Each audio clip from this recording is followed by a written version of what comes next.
नमस्कार साथियों मैं आपका भाई देवेंद्र शर्मा फिर से एक वर्ग वर्गमूल घन घनमूल की एक वीडियो के साथ उपस्थित हुआ हूं। साथियों पिछली हम 3 क्लास कंप्लीट कर चुके हैं और इस क्लास में हम कुछ महत्वपूर्ण कॉन्सेप्ट जानेंगे जो वर्ग वर्गमूल और घन घनमूल से संबंधित हैं। साथ में कुछ क्वेश्चन भी सॉल्व करेंगे जो पिछले कुछ क्वेश्चन से हट कर होंगे। इस वीडियो में कुछ ऐसे कॉन्सेप्ट हैं उनको आपको हमेशा याद में रखना है। अगर आप हमारे साथ नए जुड़े हो तो एक बार चैनल को सब्सक्राइब कर लेना। अगर आपको हमारा कंटेंट अच्छा लग रहा हो तो एक बार चैनल सब्सक्राइब करके बेल आइकन भी प्रेस कर लेना ताकि जब भी नई वीडियो डालें तो आपके पास हमारा नोटिफिकेशन पहुंच जाए। चलिए अब क्लास स्टार्ट करते हैं। तो पहला पॉइंट है इसमें कि पूर्ण वर्ग संख्याओं का इकाइक अंक 0, 0, 1, 4, 5, 6 और 9 होता है। यानी जो भी पूर्ण वर्ग संख्या होगी, जैसे हम एक एग्जांपल लेते हैं, 25 एक पूर्ण वर्ग संख्या है, इसका इकाइक अंक 5 है। 625 एक पूर्ण वर्ग संख्या है, इसका भी इकाइक अंक 5 है। 121 एक पूर्ण वर्ग संख्या है, इसका इकाइक अंक 1 है। और भी कोई भी एग्जांपल, अगर 144 एक पूर्ण वर्ग संख्या है, इसका इकाइक अंक 4 है। अर्थात जो भी पूर्ण वर्ग संख्या होगी उसका इकाइक अंक 0, 1, 4, 5, 6, 9 में से कोई ना कोई एक होगा। तो ये पूर्ण वर्ग संख्याओं को पहचानने का एक तरीका है। और भी कई तरीके हैं जिनसे आप पूर्ण वर्ग संख्याओं को पहचान सकते हैं। जैसे कि देखिए अगला पॉइंट देखते हैं। दूसरा पॉइंट है पूर्ण वर्ग संख्याओं का इकाई का अंक 2, 3, 7, 8 नहीं होगा।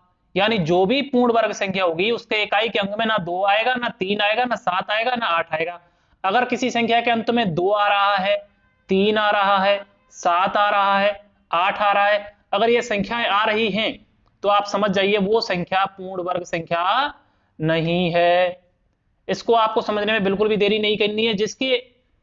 जिस भी संख्या के नीचे इकाई का अंक 2, 3, 7, 8 आ रहा है वह संख्या पूर्ण वर्ग नहीं है। जैसे अगर मैं संख्या लूं 142 तो ये संख्या पूर्ण वर्ग संख्या नहीं है क्योंकि इसका इकाइक अंक 2 है। अगर मैं कोई भी और संख्या लूं 237 ये संख्या पूर्ण वर्ग संख्या नहीं है क्योंकि इसका इकाइक अंक 7 है।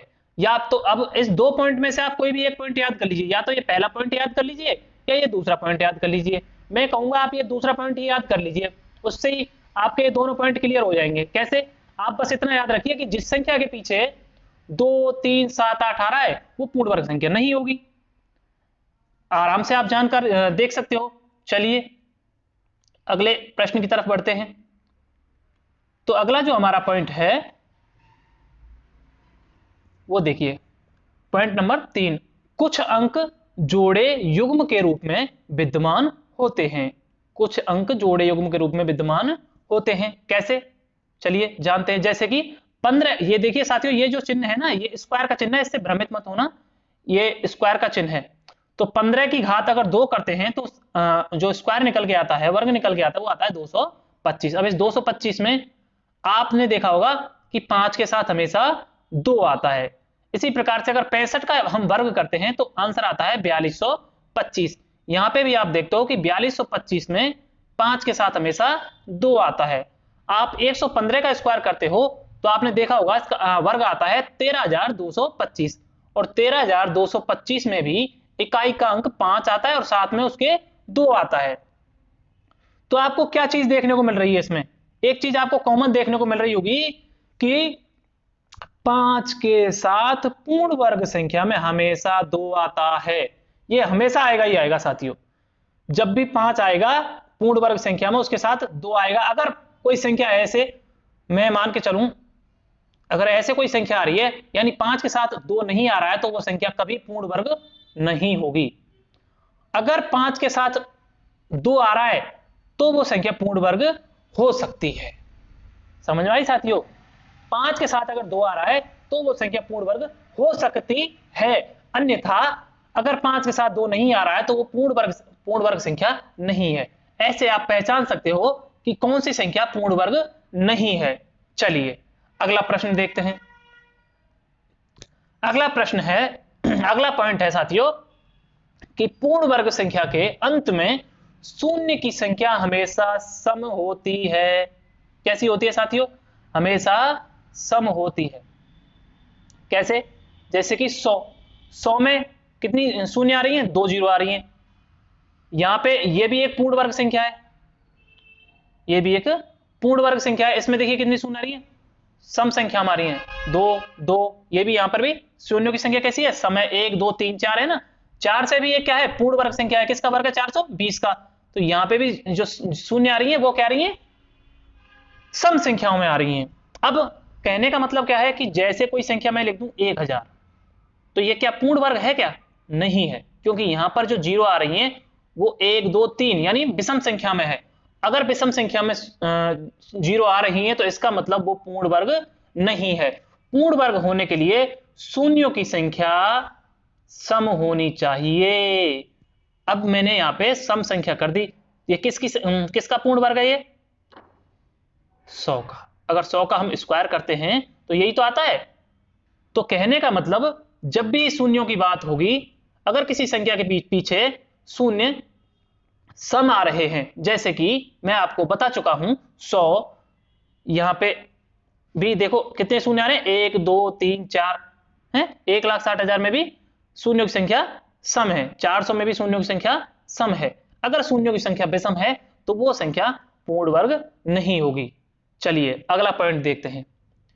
यदि n एक प्राकृत संख्या है तो n स्क्वायर तथा n की घात 2, इस चिन्ह से भ्रमित मत होना, ये स्क्वायर का चिन्ह है, ठीक है, क्योंकि वो क्या टाइपिंग में यही आता है स्क्वायर में, इसलिए इसे भ्रमित होने की जरूरत नहीं है।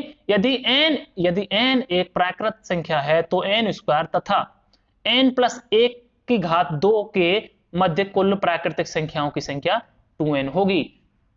चलिए इसे एक एग्जांपल से समझते हैं। मैं आपको कहूं कि 7 का स्क्वायर तथा 8 के स्क्वायर के बीच, 7 के स्क्वायर तथा 8 के स्क्वायर के बीच के मध्य कुल प्राकृतिक संख्याओं की संख्या कितनी है? तो आप आराम से निकाल सकते हो इसी सूत्र से। 2n कितनी होगी? 2n, और n क्या है यहाँ पे? 7, यानी 2 गुणा 7 बराबर 14।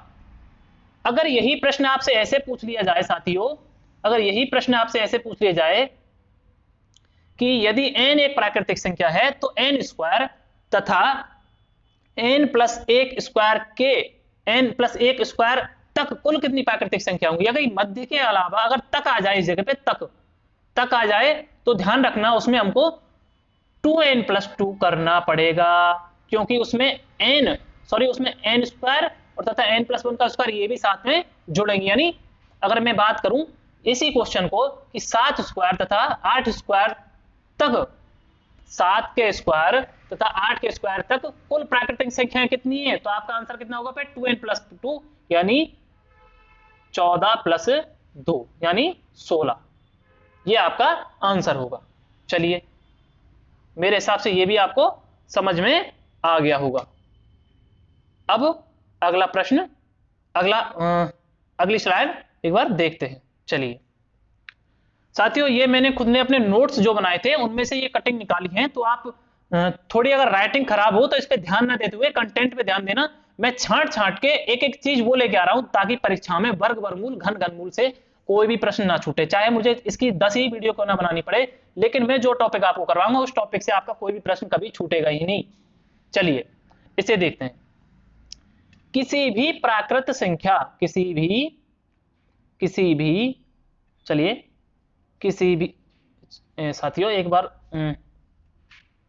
हाँ जी, क्या लिख रहा है?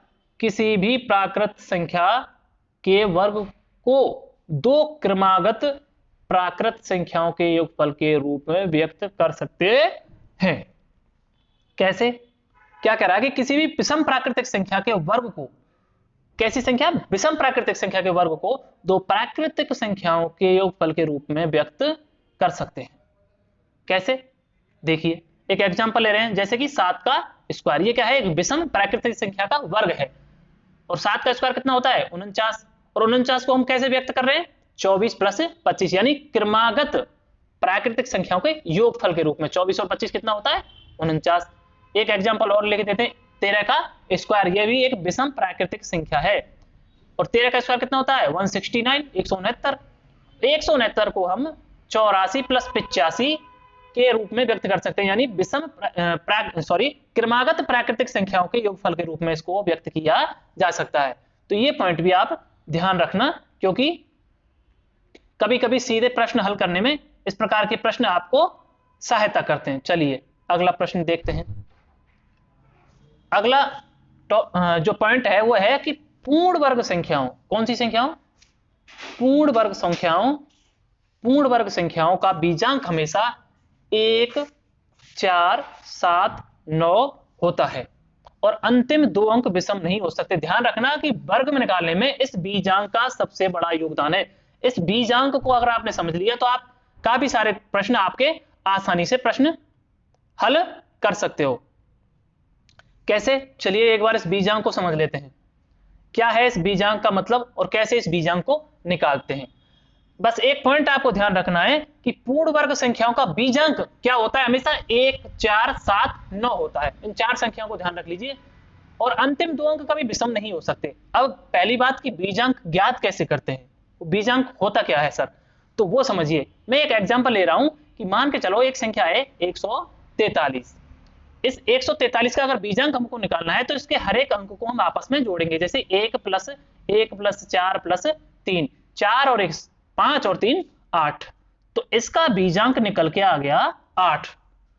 तो 143 बीजांक निकल के आ गया, तो 143 कभी पूर्ण वर्ग नहीं हो सकती, क्योंकि मैंने ऊपर बता दिया है कि अगर पूर्ण वर्ग होगी तो उसका बीजांक क्या होगा 1, 4, 7, 9 होगा, अन्यथा वो संख्या कभी पूर्ण वर्ग नहीं होगी। इस प्रकार से आप पहचान सकते हैं कि कौन सी संख्या पूर्ण वर्ग है, कौन सी संख्या पूर्ण वर्ग नहीं है। तो 143 पूर्ण वर्ग नहीं है। चलिए अगले एग्जांपल के साथ एक बार फिर से समझते हैं। अगला एग्जांपल हम ले रहे हैं 1225। अब 12 से तो आपको पता होगा 1225 एक पूर्ण वर्ग संख्या है, पूर्ण वर्ग संख्या है। अगर इसका वर्गमूल निकालना हो तो वर्गमूल विधि से आप निकाल सकते हैं। कैसे निकालेंगे एक बार चलिए मैं बता देता हूं। इकाई अंक तो हमेशा 5 ही आएगा, जिसके पीछे 5 अगर वर्गमूल निकाल रहे हैं और अगर यहाँ पे 5 आ रहा है ना, तो इसका बगैर सोचे समझे ध्यान रखना, वर्गमूल का इकाई का हमेशा 5 ही आएगा। और 12 के लिए हम कौन से वर्ग में आ रहा है 12, इसको देखिए 3 का स्क्वायर होता है 9 और 4 का स्क्वायर होता है 16। तो 16 तो ज्यादा हो गया 12 से, अन्यथा अब लेंगे कौन से हम 3 का, तो इसका वर्गमूल क्या हो गया 35। ये हमको पता है। अब यहाँ पे हमने ये थोड़ी निकालना था, हमें देखना था कि ये पूर्ण वर्ग है या नहीं है। मान के चलो हमें पता नहीं है ये पूर्ण वर्ग संख्या है या नहीं है, तो कैसे पता करेंगे, बीजांक निकाल के। कैसे, चलिए इसके सभी अंकों को जोड़ दीजिए, 1 + 2 + 2 + 5, यानी 5 और 2 7 और 2 9 और 1 10। और 10 को भी फिर जोड़ना है आपको, यानी 1 + 0 अगर हम करते हैं तो कितनी आ गई संख्या 1, जो कि हमारी बीजांक है। यानी मैंने बताया ना कि 1, 4, 7, 9 में से अगर कोई भी बीजांक अगर आता है तो वह संख्या पूर्ण वर्ग कहलाती है। चलिए एक एग्जांपल के साथ और इसको समझते हैं और इसको थोड़ा सा क्लियर करते हैं। अगला जो एग्जांपल मैं ले रहा हूं आपके लिए, एक बार फिर से हम देख लेते हैं 13,244। अब इसका बीजांक कैसे निकालेंगे, इसके सभी अंकों को जोड़ दीजिए, 1 + 3 + 2 + 4 + 4, 4 और 4 8, 4 और 4 8 और 2 10, 10 और 3 13, 13 और 1 14, 14 आ गया। अब 14 के भी अंकों को जोड़िए, यानी 1 + 4 = 5, जो कि हमारा बीजांक नहीं है, जो कि 1, 4, 7, 9 में से एक संख्या नहीं आता है। यह क्या है, यह है भाई पूर्ण वर्ग नहीं है। पूर्ण वर्ग अगर होती तो बीजांक क्या आता, या तो 1 आता, या 4 आता, या 7 आता, या 9 आता। मैं मान के चल रहा हूं आपको बीजांक समझ में आ गया होगा। अगर आपको समझने में कोई दिक्कत आई हो तो एक बार वीडियो को पीछे लेके फिर से भी आप देख सकते हैं। चलिए अगला प्रश्न, अगली स्लाइड देखते हैं। दो क्रमागत सम संख्याओं या विषम संख्याओं के गुणनफल में एक जोड़ने पर, क्या कह रहा है सवाल, कि दो क्रमागत सम संख्याओं या विषम संख्याओं के गुणनफल में एक जोड़ने पर प्राप्त गुणनफल एक पूर्ण वर्ग संख्या होगी। कैसे, देखिए यहां पर 10 × 12 है, ये दो क्रमागत सम संख्याएं हैं। अगर दो क्रमागत सम संख्याओं को हम गुणा करते हैं तो कितना आ गया 120। कितना आ गया 120, और अगर इसी 120 में अगर एक हम जोड़ते हैं तो कितना आ गया साथियों 121, जो कि एक पूर्ण वर्ग संख्या है, जो किसका वर्ग है 11 का। इसी प्रकार से विषम संख्याएं लेते हैं 11 गुणा 13, 11 गुणा 13 कितना हो गया इसका गुणा 143, 13 एकम 13, 13 एकम 13 और 1 14, कितना आ गया 143। अब 143 में अगर एक जोड़ते हैं तो कितना आ गया 144, जो किसका वर्ग है 12 का। तो कहने का मतलब दो क्रमागत या तो सम संख्या हो या विषम संख्या हो, दो क्रमागत सम संख्या या विषम संख्या के गुणनफल में एक जोड़ा जाता है तो जो प्राप्त गुणनफल एक पूर्ण वर्ग संख्या होगी। अगर कोई और एग्जांपल अगर लेना चाहो आप तो आप ले सकते हो, जैसे कि मैं कोई और अगर एग्जांपल आप लोग लीजिए, अगर जैसे मैं लेता हूं 12 गुणा 14, ये क्या है दो क्रमागत सम संख्या ही तो है, तो इसको गुणा करिए एक बार, कितना आ रहा है 14 दूनी 28 और हासिल के 2, 14 एकम 14 और 2 16। अब इसमें एक जोड़िए, कितना आ गया 169, जो किसका वर्ग है 13 का। तो आगे आगो आपको समझ में। चलिए अगली स्लाइड की तरफ बढ़ते हैं। अब अगला जो प्रश्न है आपके साथ, और इसमें आपको देखना है कि निम्न में से, चलिए एक बार, क्या है कि निम्न में से पूर्ण वर्ग संख्या है। अब इसमें से पहचानिए, मैंने जो तरीका बताया उसी तरीके को ध्यान में रखते हुए हमें इसको पहचानना है। तो सबसे जो पहला है हमारा है वो है 4332। तो ये क्या पूर्ण वर्ग संख्या हो सकती है? नहीं हो सकती। क्यों नहीं हो सकती? क्योंकि यहां पर इकाई अंक कितना है 2 है इकाई अंक। और मैंने आपको शुरुआत में क्या बताया था कि जो भी पूर्ण वर्ग संख्या होगी उसका इकाई अंक 2, 3, 7 और 8 कभी नहीं होगा। अगर ये इकाई अंक आ रहे हैं तो वह पूर्ण वर्ग संख्या नहीं है, इसलिए ये पूर्ण वर्ग संख्या नहीं है। चलिए अगला देखते हैं 5265। क्या ये पूर्ण वर्ग संख्या है?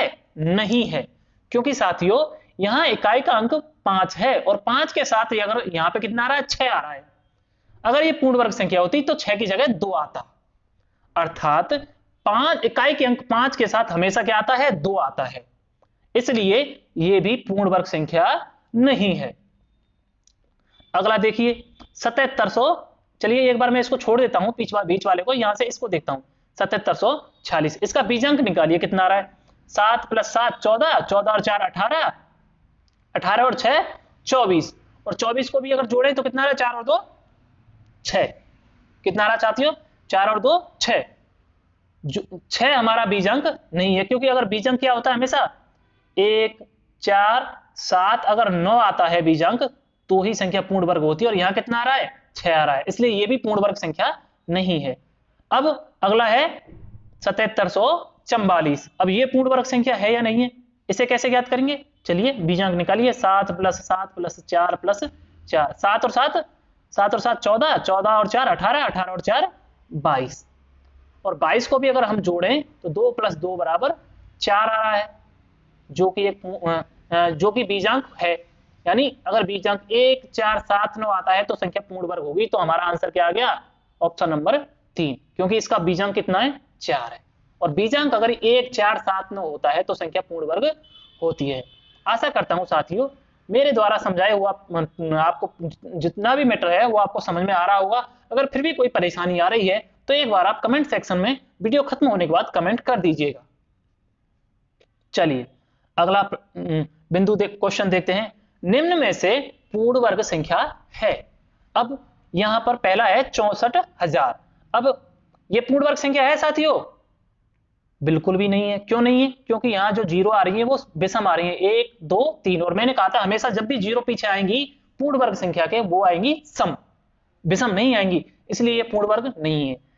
64,005 क्या ये पूर्ण वर्ग है? नहीं है। क्यों नहीं है? क्योंकि यहां 5 के साथ 2 नहीं आ रहा है। अगर 5 के साथ 2 आ रहा होता तो ये पूर्ण वर्ग होती। अगला देखते हैं 64,064। इसका बीजांक निकाल के देखते हैं। अब बीजांक निकालिए 6 और 4 10, 6 और 4 10 और 6 16 और 4 20, और 20 को भी जोड़ेंगे 2 + 0 करेंगे तो 2, जो कि बीजांक नहीं है। क्योंकि बीजांक क्या क्या होते हैं 1 4 7 9, अगर इनमें से कोई बीजांक हो तो ही वह संख्या पूर्ण वर्ग होती है। ठीक है साथियों, तो यहाँ पे तो 2 आ रहा है तो ये बीजांक थोड़ी है। चलिए अगला देखते हैं 6 और 4 10, 10 और 9 19, और 19 को भी अगर जोड़ें 1 + 9 करें तो कितना आ गया 10, और 10 को भी फिर जोड़ें तो कितना आ गया 1, जो कि हमारा बीजांक है, जो कि हमारा बीजांक है साथियों, क्योंकि बीजांक क्या है 1 4 7 9, अतः हमारा जो आंसर होगा वो क्या हो जाएगा अपना ऑप्शन नंबर 4। चलिए अगला देखते हैं। अभी एक प्रश्न है और वर्गमूल घनमूल से संबंधित था, इसलिए मैंने इसको भी आपको समझाने के लिए लिया है। इसमें गलती होने के चांस बहुत ज्यादा है। क्या है प्रश्न कि अंडर रूट ए गुणा b equal to under root a गुणा b equal to under root a गुणा अंडर रूट बी कथन असत्य है। यानी कथन कब असत्य हो जाएगा ये कथन, यानी ये जो कथन आपके सामने, यानी ये जो कथन आपके सामने दे रखा है साथियों, ये जो कथन आपके सामने दे रखा है ये कब असत्य हो जाएगा, ये अगर ए और बी दोनों पॉजिटिव हो, यदि ए पॉजिटिव और बी नेगेटिव हो, यदि ए नेगेटिव और बी पॉजिटिव हो, यदि ए नेगेटिव और बी नेगेटिव हो। तो साथियों यदि ए नेगेटिव और अगर बी नेगेटिव होता है तो ये कथन असत्य होगा। कैसे, चलिए एक प्रश्न के माध्यम से इसको जानते हैं, क्योंकि क्यों ये असत्य होगा और कैसे, चलिए इसको भी एक प्रश्न के माध्यम से हम जानते हैं। देखिए ये क्वेश्चन आपके सामने दे रखा है, -4 गुणा -9 अगर हम करते हैं तो आप क्या करते होगे, गलती क्या करोगे वो मैं बता देता हूं कि इसको ऐसे लिख लोगे अंडर रूट के अंदर -4 इंटू -9 और फिर माइनस का गुणा माइनस से करके क्या कर लोगे 36 कर लोगे और माइनस का गुणा माइनस प्लस कर लोगे 36 कर लोगे और अपना आंसर ले आओगे 6, जो कि गलत है। क्योंकि अंडर रूट के अंदर अगर माइनस आता है तो अंडर रूट के अंदर माइनस का अर्थ होता है कि इसको कैसे लिखते हैं हम 4 अयोटा। अगर -4 है तो इसको कैसे लिखेंगे अंडर रूट 4 अयोटा, और अगर इसको -9 है इसको भी क्या लिखेंगे 9 अयोटा। और जब इनका हम गुणा करेंगे तो ये हो जाएगा 9 चौके 36 अयोटा का स्क्वायर। और हम जानते हैं कि अयोटा स्क्वायर बराबर क्या होता है, अयोटा का स्क्वायर बराबर क्या होता है -1, क्या होता है -1 और 36 का कितना होता है 6 और अयोटा का स्क्वायर -1, तो हमारा जो आंसर आ गया वो आ गया -6 साथियों। क्या आ गया साथियों -6। इसलिए हम अगर यहां दोनों नेगेटिव लेते हैं अगर दोनों नेगेटिव लेते हैं तो ये हमारा क्या है इक्वेशन क्या है असत्य हो जाएगी। क्या हो जाएगी असत्य हो जाएगी। तो यानी हम a गुणा बी को अंडर रूट a गुणा बी कब असत्य हो जाएगी हमारी, जब a नेगेटिव और b नेगेटिव दोनों हो, तब ये क्या हो जाएगी हमारी असत्य हो जाएगी। चलिए अगला प्रश्न के माध्यम से एक बार और इसको समझते हैं हम। -4 गुणा -9, -4 गुणा -9, अब इसका क्या आंसर होगा, चलिए इसको कैसे हल करोगे। देखिए -4 को क्या लिख सकते हो आप, -4, एक मिनट साथियों, हाँ जी, -4 को क्या लिख सकते हो -4 गुणा -9, -4 को क्या लिख सकते हो अंडर रूट के अंदर क्या लिख सकते हो 4 अयोटा और -9 को क्या लिख सकते हो 9 अयोटा। ठीक है, ध्यान रखिए वो और ये अलग अलग क्वेश्चन है, जो पिछला बताया इससे ये अलग है। 4 का वर्गमूल कितना 2 और एक मिनट सॉरी, इनको दोनों को एक साथ अंदर कर लेते हैं, पहले एक साथ अंदर कर लेते हैं अंडर रूट के अंदर। थोड़ा सा फिर से लिखता हूं इसको, अंडर रूट के अंदर ले आओ 9 गुणा 4 अयोटा का स्क्वायर। ठीक है साथियों, इसको अगर हम करें तो 9 चौके 36 का अयोटा स्क्वायर और इसको हम हल करें तो क्या इतना आ जाएगा हमारा आंसर -6। कितना आ जाएगा -6। क्यों आ जाएगा -6, क्योंकि अयोटा का स्क्वायर क्या होता है, अयोटा स्क्वायर बराबर होता है -1 और 36 का वर्गमूल कितना होता है 6। तो साथियों आज हमने कुछ महत्वपूर्ण कॉन्सेप्ट समझे थे इस क्लास में और साथ ही कुछ डिफरेंट टाइप के प्रश्न भी किए थे।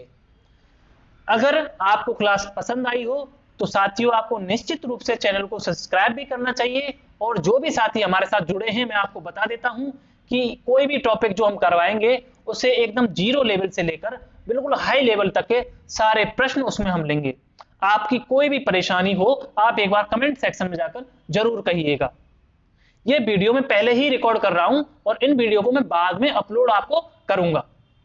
तो साथियों फिर से एक और इसी वर्गमूल घनमूल की वीडियो के साथ हम मिलेंगे, क्योंकि इसका कोई भी प्रश्न हमसे छूटना परीक्षा में नहीं चाहिए। अगर वीडियो आपको पसंद करी आई हो तो चैनल को सब्सक्राइब करें, वीडियो को लाइक भी करें और जरूर कोई ना कोई एक सकारात्मक सा कमेंट भी कमेंट सेक्शन में जाके लिखें। धन्यवाद साथियों।